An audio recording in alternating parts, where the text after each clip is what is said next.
Good morning, everybody. Welcome to the fifth webinar that we've had as part of our series, Revising the New Normal. Today, we're really fortunate to be joined by Dr. Carly Levy, who's actually going to introduce two guest speakers, Nina Salas and then also Chris Alonso, who are going to be talking about some sort of efforts, really on-the-ground efforts to really confront the current pandemic from a public health perspective. So the title of the talk is actually Using Data and Multi-Sector Collaboration to Address Inequities During COVID-19. So as a reminder, as has been the case for the other webinars that we've had, we are recording right now, and this recording will be posted on the webinar website along with the previous ones for anybody that wants to take a look. We've had a lot of really great talks that I've really enjoyed. And then as we've done for many of the webinars, if you have any questions, please just post them in the chat. And then we'll hopefully have some time later on that we can go through some of those, because I think that's been one of the really great aspects of the webinar series, is that we've had the opportunities to really engage with one another. If there are any faculty members that are joining, I see there are a number. We don't have any of the next webinars scheduled yet, but I'm always glad to work with faculty members to schedule some new ones. And that could either be in the remaining part of the semester, which might seem a little bit daunting right now, but also in the new year where we're planning to keep this going as well. So without further ado, I'll turn it over to Carly to get everything started. Hi, everyone. Thanks for joining in. So I first want to just kind of give you a background of how Nina and Chris and I, how our paths sort of crossed. So in March of 2019, so now that feels like 5 years ago, but it's really only almost 2 years ago at this point. We, meaning MCPHS, the MPH program, worked with 8 local schools and programs of public health and the Massachusetts Department of Public Health to form an academic health department consortium.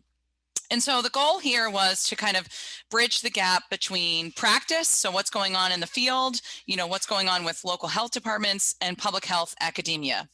And so in March of 2020, as we all know, this is when, COVID really hit the US and we, started quarantining and, making some informed decisions about what was happening.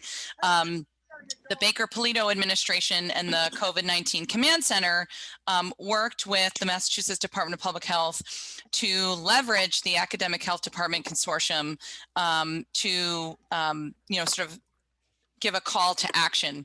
And so this group then formed the Academic Public Health Volunteer Corps, which included at the time 12 academic institutions. So not only was it the schools and programs in public health, but it was also 2 community health worker programs. We also work closely with our partners, the Massachusetts Health Officers Association and the Massachusetts Public Health Association, to sort of leverage our assets and meet the needs of the pandemic. And so I'm very thrilled that today we have Chris Alonso, who is one of the co-leads of this effort, and I'll introduce her in just a second, to really, help us get this up and off the ground. And so at the time, we deployed hundreds of volunteers to work with local boards of health on various things that they might need.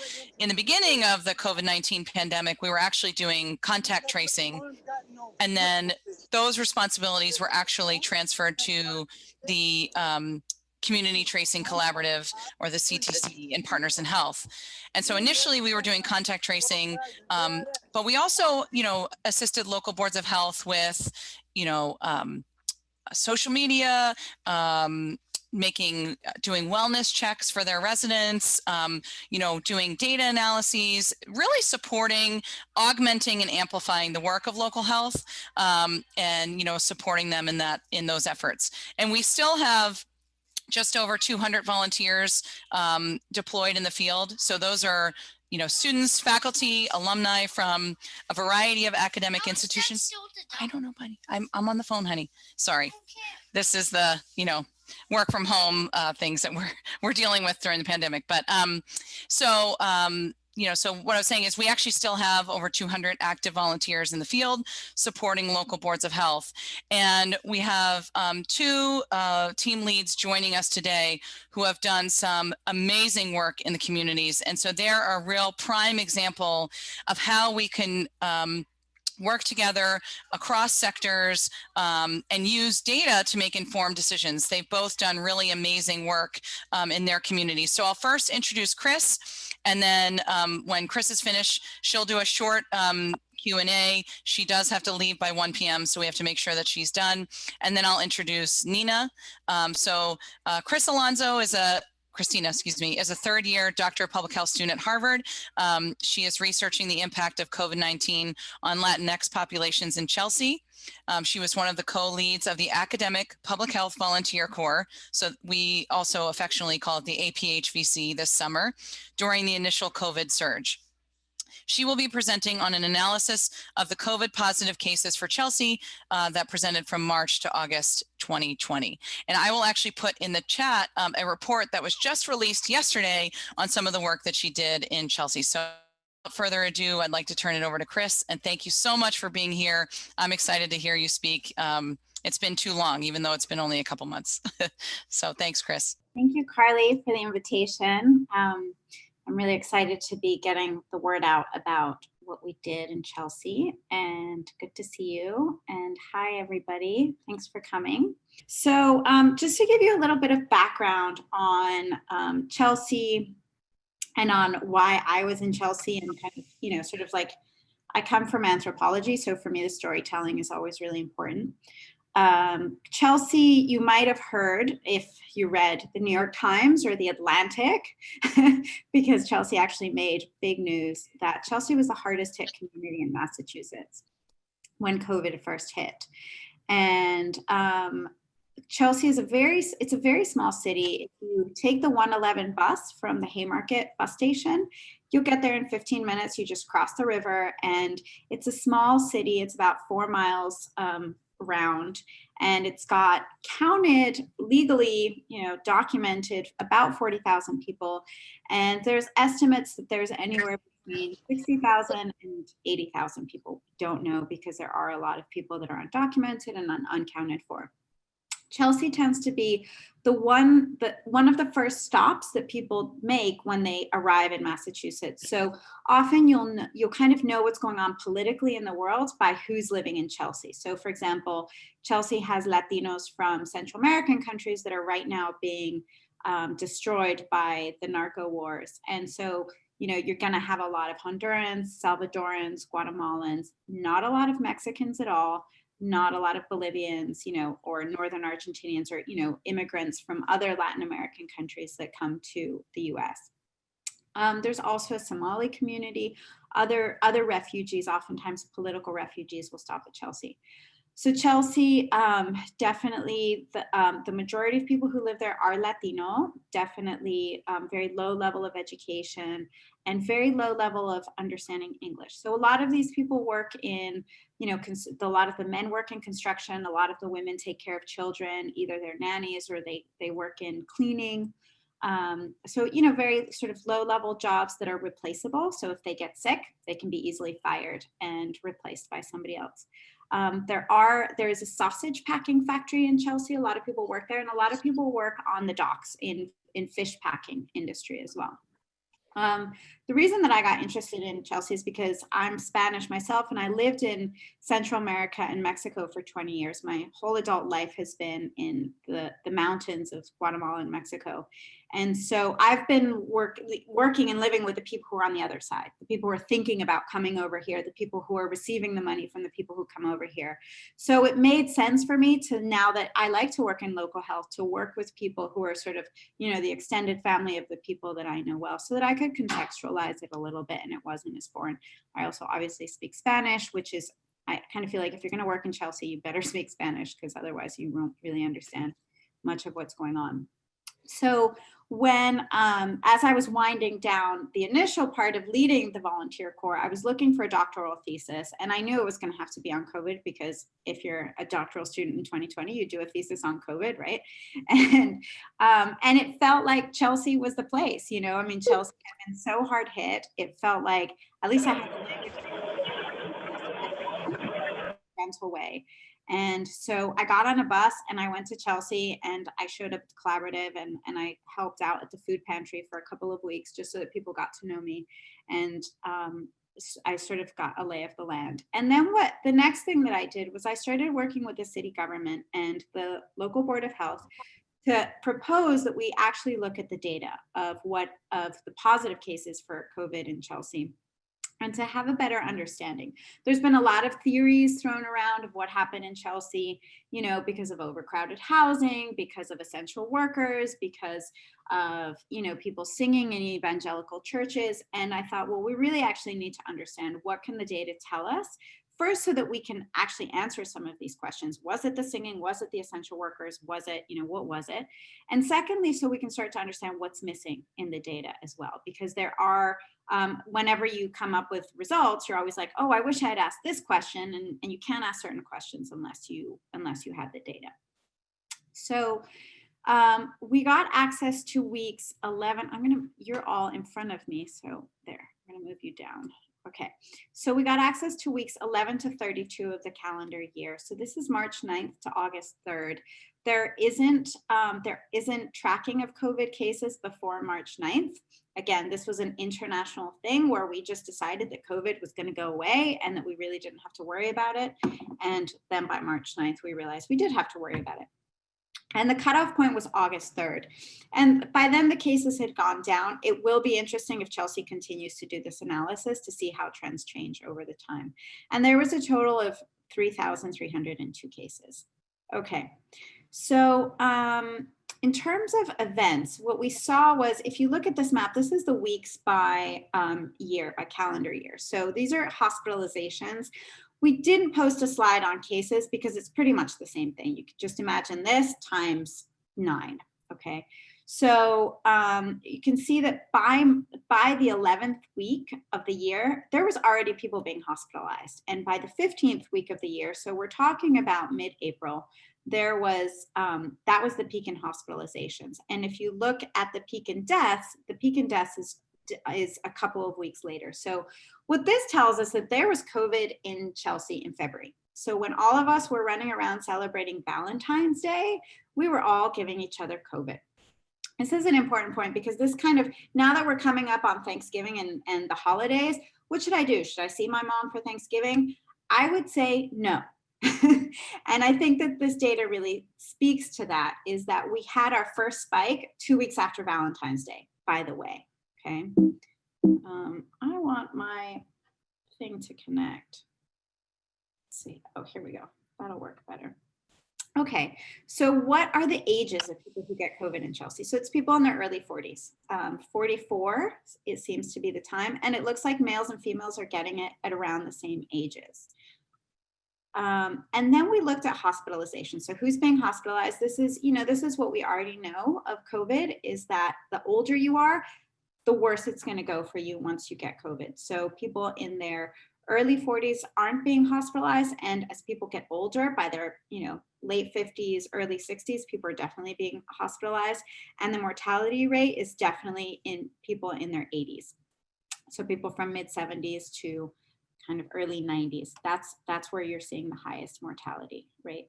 What's really interesting about this graph, for those of you who are interested in epidemiology, is this loss to follow-up group. LTF means loss to follow-up.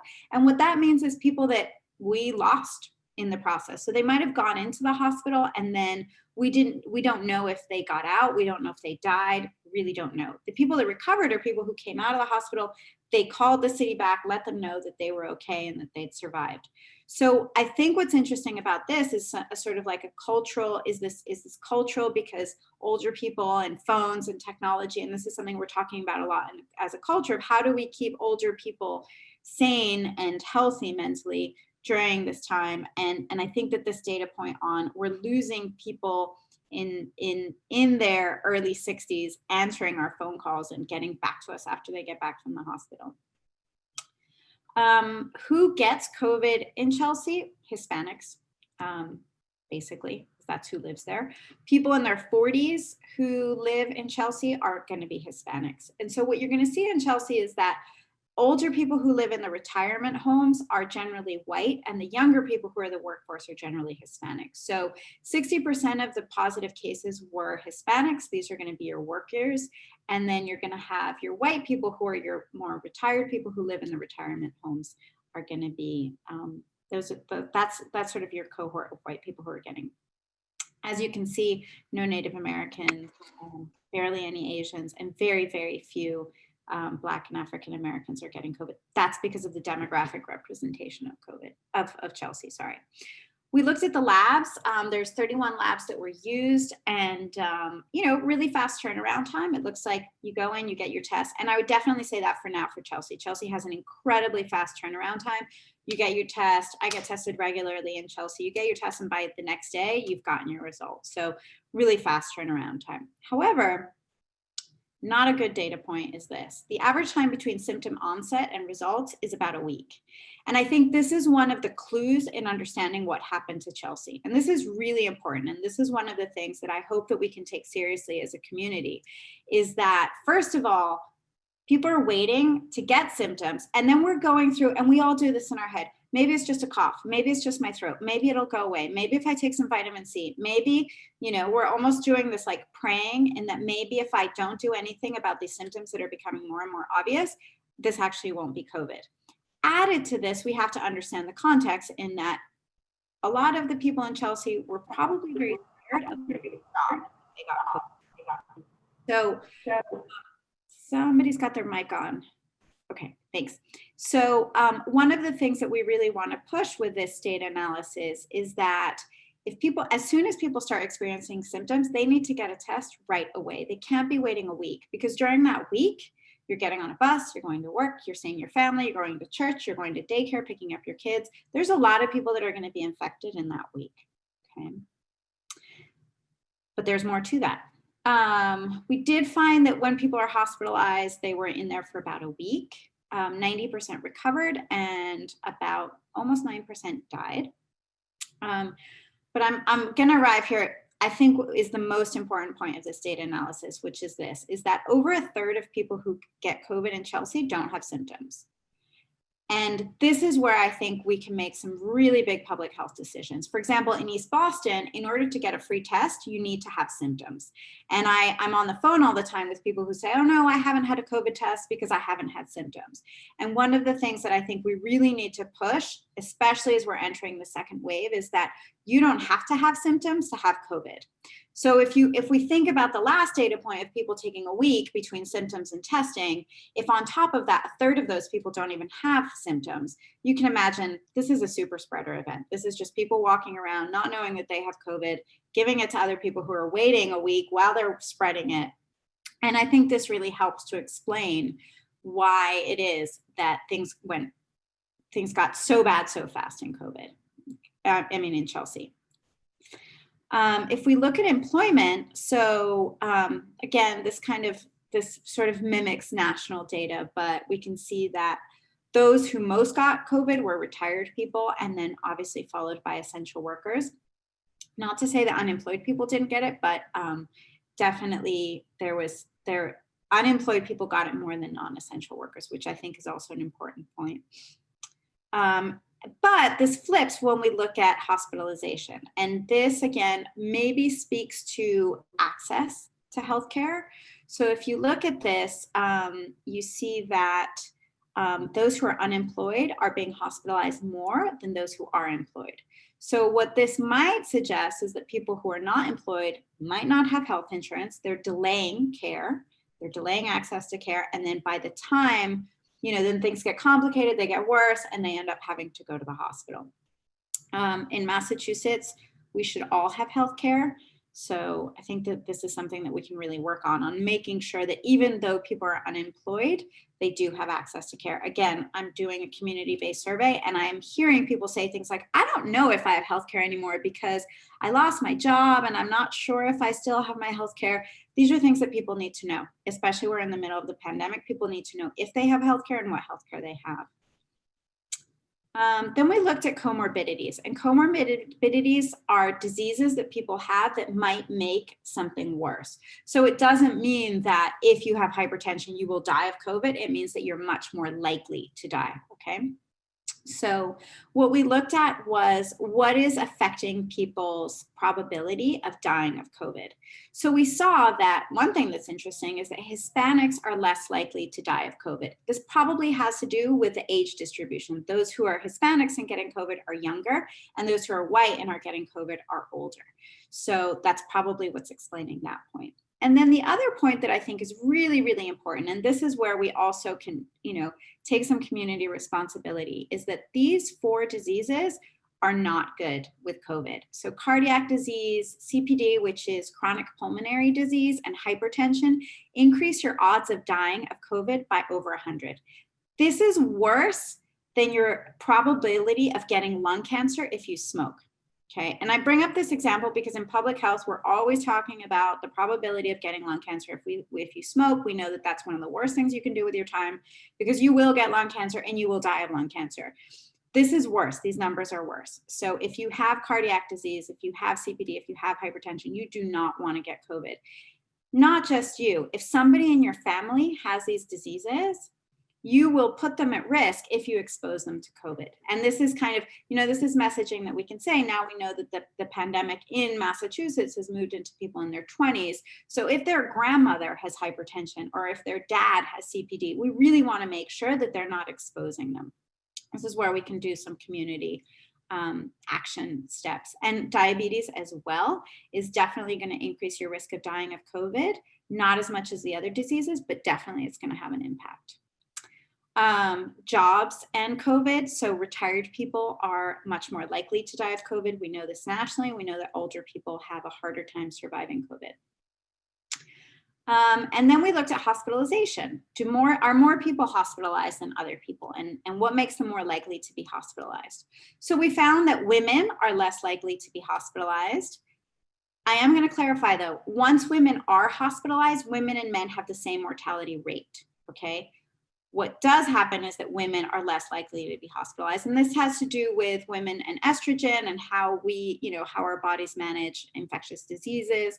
So, it's better for women, but, men are much more likely to be hospitalized. However, if women are pregnant, it is not such a good thing. Pregnant women are much more likely to be hospitalized. And I do want to emphasize that we don't know who's pregnant until she's about 7 months. Okay, pregnancy is definitely hidden. Now that we're all on Zoom, nobody knows who's pregnant.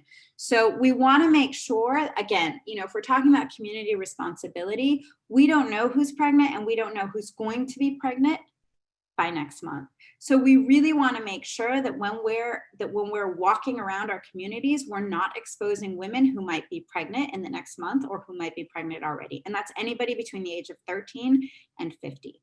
So again, I think that this is an action step that we can take. Retired people are much more likely. Again, we've seen they're much more likely to die, and unemployed people are much more likely to be hospitalized. I think this has to do with access to healthcare. I don't think the unemployed, maybe some unemployed people have more disabilities. That would probably be a specific cohort, but a lot of this probably has to do with actual access to care and not getting care until it's too late. We looked at different symptoms or different people getting symptoms, and we found that there was no difference in, your basic ones: abdominal pain, appetite loss, cough, chills, diarrhea, loss of taste of smell. Everybody's reporting that, and vomiting. However, we found some really interesting points. We've all been to a place where they take our temperature, right, to see if we have COVID.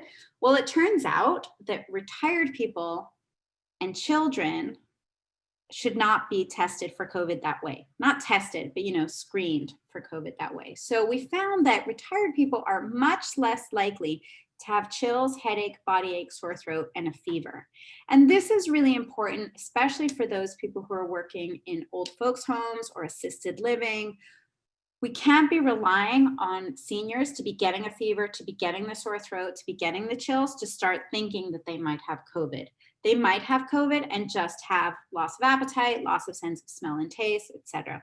Same thing with children. And for some reason, I have no idea why, diabetics have less headaches.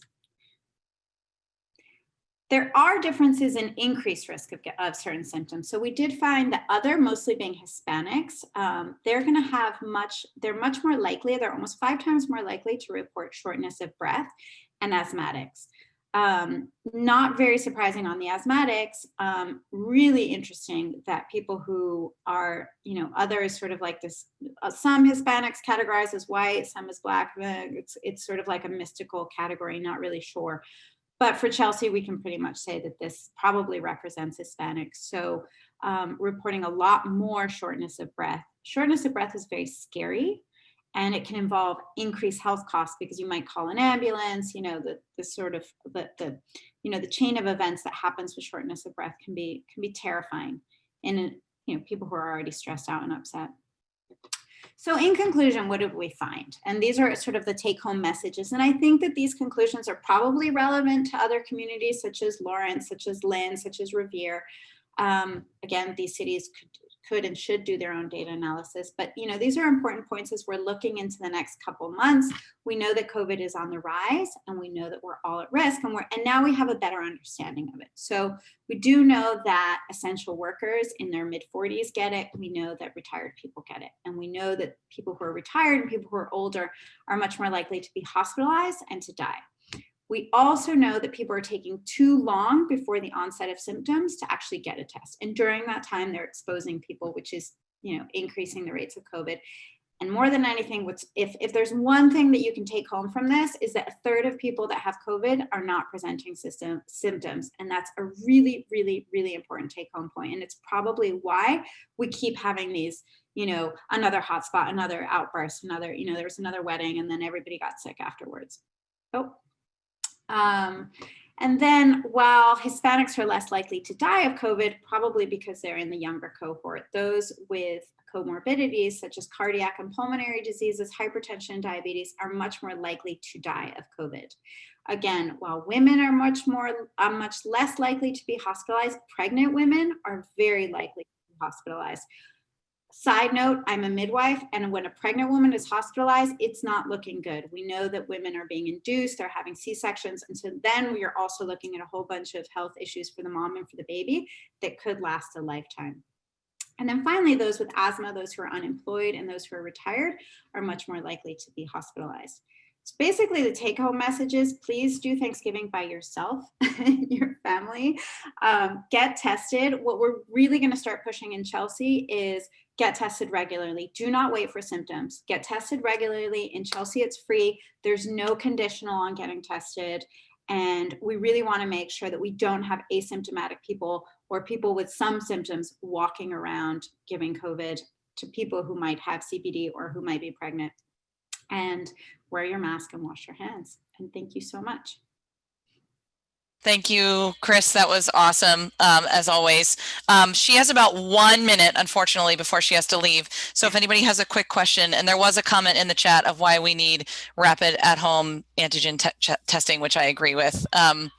Any quick questions for Chris before she has to go? Professor Ho had a quick question. It was actually good because it was related to what was just ended on. His question was just about whether the people that reported that 35% that had no symptoms, was that they never had any symptoms or that they just didn't have it when they were questioned, or that they eventually might have developed symptoms? Yeah, so this database it's contact tracing. Okay. So the way that contact tracing works is that you're going to get a call when you're positive. You've been positive, tell me how it's going. Then you're going to get a call a couple of days later. And you're probably going to get a third call. This changed, sort of the protocols on contact tracing changed. One thing that I didn't talk about was the data quality, which it's more of an internal thing than an external thing. And things that we're recommending internally is that there were a lot of holes in the contact tracing questions, both on the side of patients, of people not wanting to answer questions because they feel threatened and who is this person, why are you asking me the question? And then the other was, especially at the beginning of COVID, people were like, well, I don't know, we didn't even know that loss of sense of smell and taste was a symptom, right? So so this is why constantly looking at databases and redoing analysis on them over and over again is important, because we know a lot more about COVID now than we did then.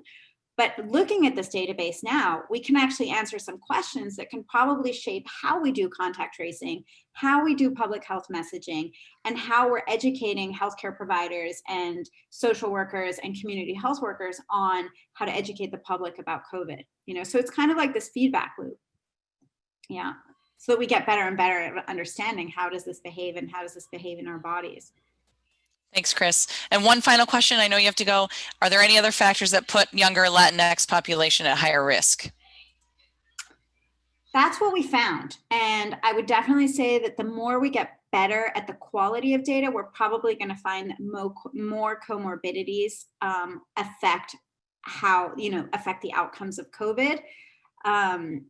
For example, asthma kept coming up as a borderline, like it was almost, but not quite, almost, but not quite. And I think that, as we collect more data, as we have better information, we're probably going to find that, other things such as diabetes.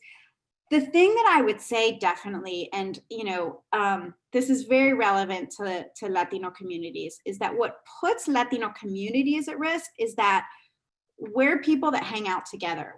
Family is really important to us, and being together is really important. And the other piece that I'm doing is about resilience and how are people surviving this emotionally. And what's getting people through this is God and family. So praying together and being together. And so it's like this tension between, I'm really lonely and I'm really sad, and my sister's really lonely and really sad. If we can just hang out, we would feel so much better. But if we do that and she's diabetic and I'm pregnant, we might both end up in the hospital. So it's these really hard choices that we're all trying to make these choices every day as we trade off what is a safe way of hanging out and what is a safe way of keeping my family safe while I still want to hang out and love them and be loved. So, I would say that the risk factors that are putting younger population at risk are that they are part of families where there's pregnant women, where there's older people, and where there's people with comorbidities. So it's almost like it's not an individual risk. It's like a social, it's like who's in your immediate circle. That's the risk that you're holding for. If that makes sense. And it'd be great if people could conceptualize it, not as I'm personally at risk, but like, these are my people and we're all at risk because we are, we have women who might be pregnant. We have a diabetic, we have a grandma. Thanks, Chris. That was really wonderful. I appreciate you being here. So we'll give you a little virtual round of applause here. Thanks again. Thanks, everybody. So I'm excited to introduce our next speaker, who I haven't met yet, but I'm excited to hear her speak because I know she's been doing really amazing work. So Nina Sales. Nina is in her second year at Harvard's Joint Masters in Public Health and Masters in Urban Planning program at T.H. Chan School of Public Health and Graduate School of Design. She's been volunteering with the APHVC, that volunteer corps, since the initial phase of contact tracing, and began working with the Brockton data analysis team over the summer. So she's going to present on her work in Brockton. Thanks, Nina. No problem. Thanks so much for having me. Let me just share my screen. Great. Yeah, so as Carly just said and introduced about me, I'll be presenting today on the spatial analysis specifically that I've been doing in the city of Brockton during the COVID pandemic. So we're really looking at how mapping can be used to address inequalities during COVID and what benefits mapping brings to the table in terms of a type of data analysis.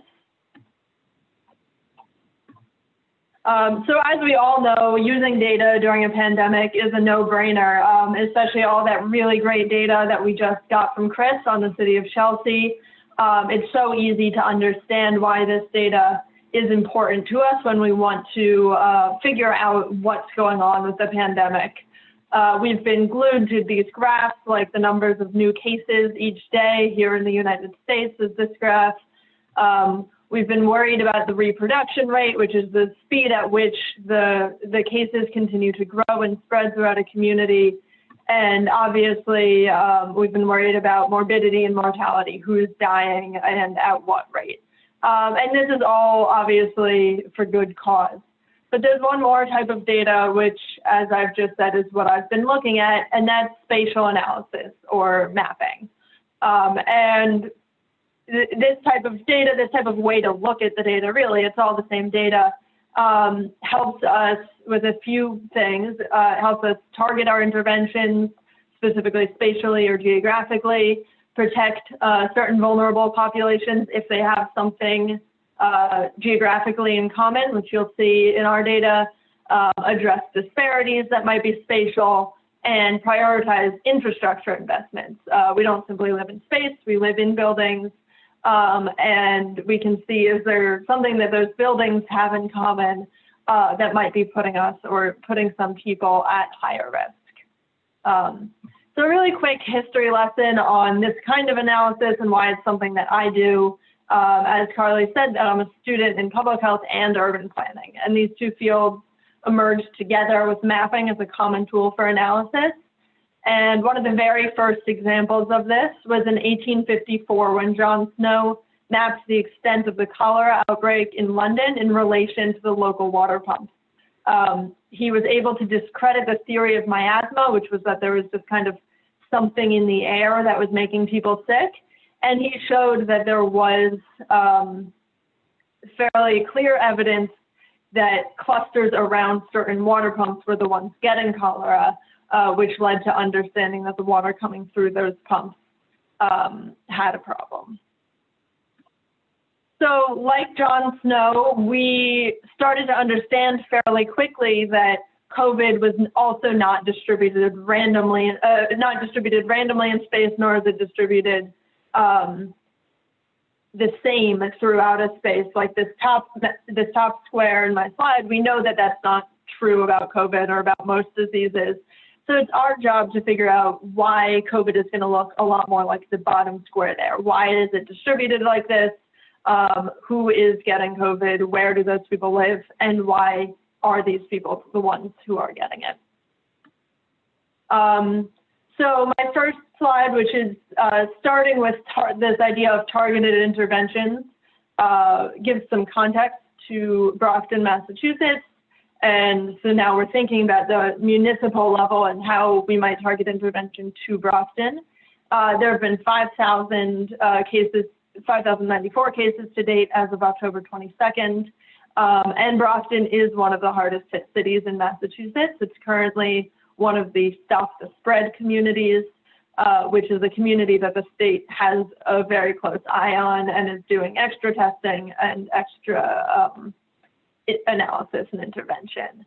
It's a mid-sized city, 96,000 people, and it is majority minority, so that means they're 42% Black or African American, 11% Hispanic or Latino, and only 39% of residents are just white. The median household income is $55,000, and more than 15% of the city is in poverty. So now we'll zoom down to the municipal level and look within Brockton what might be happening with COVID cases. So this map shows the statistically significant hotspots of COVID as of August 25th. So that is the spots in which there are more cases than we might have seen if COVID were randomly distributed. So there must be a reason that the cases are here where they are. So this is the first step towards figuring out where we might target our interventions. Obviously, it looks like it would be much more important to think about protecting these communities, which are here in red. One of the easier analyses to do here when we think about protecting the vulnerable is we realized fairly quickly that 4 of these spots were long-term care and rehabilitation centers. So that gives us a clear idea of clusters of people that are getting COVID and where we might want to funnel some of our resources. But then obviously we still have this entire hotspot through the middle of the city. So we try to do a little bit deeper analysis. Registered for a COVID test down. Sorry. So we try to do now a deeper analysis, looking more closely at the center of the city there, thinking about what might be some of the causes. So we can't rule out entirely that there are simply more cases where there are more people. This map here is the population density of Brockton. So this has nothing to do with COVID. Simply the spots in yellow are the census block groups that are more dense, and the blue are the groups that are less dense. However, when we start to look at other demographic factors, which we will in a second, we realize that that's probably not it. There has been a lot of research externally unrelated to Brockton or even Massachusetts that density isn't necessarily a death sentence for a city. It's not the reason that different cities are being hit hard by COVID. There is more to it. So one of these things that we looked at is called the Area Deprivation Index. This is an index which was created in Wisconsin at the University of Wisconsin, and it measures neighborhood disadvantage. So as you can see, the city of Brockton itself is considered more disadvantaged than much of Massachusetts. And even within Brockton, when you take a zoom in, there's more concentration of the indicators used in the ADI, which is like income, education, employment, and housing quality. More of those are concentrated within the center of Brockton, where we're seeing more cases. Now we're also understanding that there is more deprivation or more disadvantage in that area of Brockton. So we're also looking at race. We want to know if there is a higher proportion of non-white residents who are getting COVID than white residents. You can see on the left side, the darker green is the percent of residents in those census blocks who are not white. Again, that's not about COVID, that's simply who lives there. And then you can see on the right, the percent of cases which are among not white residents. And you can see that even in the census block groups that are more white, you have more cases among minorities, among non-white people. So there is some disparity, which we're seeing by putting this on a map, that there are more non-white people who are getting COVID potentially than white residents. Finally, we come to our fourth objective, which with mapping is trying to address structural problems, or this idea of how might we invest in infrastructure. And I take a look here on housing. Now, we don't have as much data on housing as we would have liked, but I was able to use assessors data to find the age of housing in Brockton, so when those units were built.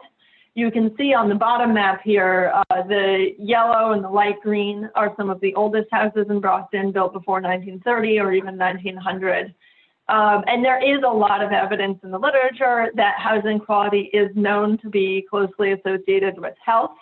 There's even the possibility that older houses or poor quality houses have environmental exposures that might exacerbate symptoms or respiratory distress, which is why I've superimposed a map of the hotspots in Brockton, which is that black and white gradient, which you can see line up fairly closely with the older houses. The hotspots line up with the older homes. And then on top of that, the red dots are what I'm calling the more severe cases. So that's either the cases that had to be hospitalized or the cases that resulted in death. Because the hypothesis here is that there's a possibility that poor quality homes are leading not only to cases, if you have a lot of people living in a house and there's poor circulation, but potentially even to more severe outcomes. So that's what we've done in Brockton with mapping, the ways we've been able to use mapping as yet another layer of data. There are obviously limitations to this. It's hard to get all the data you want, as I just mentioned. We would have liked somewhat more housing data, something a little more robust than simply when the homes were built, something more about true quality of those homes. Air quality could potentially be something that affects COVID, but we just don't have that kind of data on the municipal level. There's the problem with collecting data in an emergency. Chris sort of alluded to this, that in the mad dash to contact trace, a lot of the data that might have helped us out, like race or occupation or symptoms, were missing, either because the contact tracers might not have had that in their script at first, or the people being traced didn't know what to answer at the beginning, what was most important. There's confounding. So our maps are compelling, and it does tell a lot about the cases in Brockton, but we can't say for sure based on what we've produced here that exposure to COVID or somebody getting COVID, is it due to their housing? Is it due to their race? Is it due to their income? Because it's all kind of piled on top of each other in the city. But we do know that each of these factors, what some call the social determinants of health, are closely linked to health outcomes. So my argument would be that it's not entirely necessary to know exactly which one is the determinant of COVID, just that it's clear there needs to be investment in some of these determinants, some of these factors. And then finally, at the beginning of the pandemic, the spatial analysis was particularly compelling because people weren't moving around a lot. So we're mapping, each case that we're mapping is their home residence, and we knew that they were likely picking it up in their home or very close to their home. Now that mobility has increased quite a lot, it's not necessarily a determinant of where they contracted it. We may be able to map where somebody lives, but they could have gotten COVID in Boston where they work or in the town over where they go to church. So it doesn't quite tell us as much anymore if we were to start using the new data and mapping that as well. But the future direction, with that being said, is that maybe instead of mapping the cases, we can start to look at some more of the effects of the pandemic. We could see about food access and whether or not maybe mobility restrictions that are still in place are making it more difficult to get food, how close food stores and food access points are to people. We could look at green space to make sure that the youth, especially who are in crowded housing situations and don't have much green space outside their own homes, are able to access that. And we can look at some other factors like job loss, et cetera. So that's my presentation. Thanks so much for listening, everybody. That was really great. Thank you so much, Nina. Any questions for Nina? Nina, could you talk a little bit about, at a high level, how you prepared some of those maps and maybe what, for some of the students that are on the phone or on the call, like what kind of skills you would need to do that? Absolutely. So this sort of analysis is called GIS colloquially, which is Geographic Information Systems. So we are using a program specifically, which is called ArcMap or ArcGIS. And this is a tool where you need some sort of location data. You can either use addresses because there is a geodatabase, or longitude, latitude, any data like that. So we're using addresses and we're able to put them into the geodatabase in ArcMap, and it will put those all on the map for us. Then there are toolboxes and different things we can run within that program, which will do things like the statistical analysis when I showed the hotspots with the confidence intervals of where there might really be some significant clustered cases. That's sort of some packages within the program that helps us do that, looking at the number of cases that are within whatever distance from each other. So really learning how to use those programs. There aren't very many out there. ArcMap is definitely one of the most popular. QGIS is open source, so that one is free, even if there's no institutional license or anything like that. And those are kind of the two biggest programs that really help you take these lists of 5,000 cases and really get to see with your eyes what's going on in a place. Thanks, Nina. Any other questions? Erin asked, what have you learned that might inform mapping or response for the next pandemic? Do you anticipate gathering some of those data sets that you said were not available this time around? Yeah, that's a really good question. I think that when I was talking about density, one of the big questions around COVID is simply, am I more likely to get COVID because I live in a really dense place? Was New York City just doomed? Questions like that. So I think one thing we've learned both from doing this with Brockton and just from some of the outside research I've done and literature that I've read is that no, you're not doomed if you simply live in a dense place. There's so many other factors. But density often comes with overcrowding. So not only is it dense, but it's too dense. It's sort of more dense than it should be, or poor quality housing, lack of green space.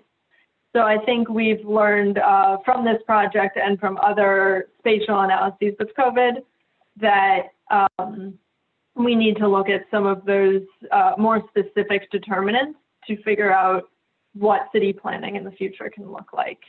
I personally probably won't be able to gather some of the data sets that weren't available this time around, simply because I don't have the capacity or the tools to do that, but I think it could be a really great project. For example, if somebody were to do a survey of housing quality in a city like Brockton and figure out how severe different symptoms were in different types of housing, things like that, or measure air quality closer to some major roadways and whether there were more severe symptoms in those cases. That's great. Any other questions? All right, well, I may turn it back over to Devin in case he has any final remarks. Thank you so much, everybody. I just want to reiterate, thank you, Dr. Levy, thank you, everybody, Nina and Chris, for speaking with us today. It was so informative and it was so great, I think, to see some actual work that's happening on the ground and by students too, which I think should be inspiring, I think, to a lot of the students that are coming into joining in on this webinar. Just like I said at the beginning, we don't have our next webinar plan, but hopefully there will be one coming up. And if any of the faculty are interested, please get in touch because I think this has been a great opportunity for everybody. So I'll say thanks again and have a great day.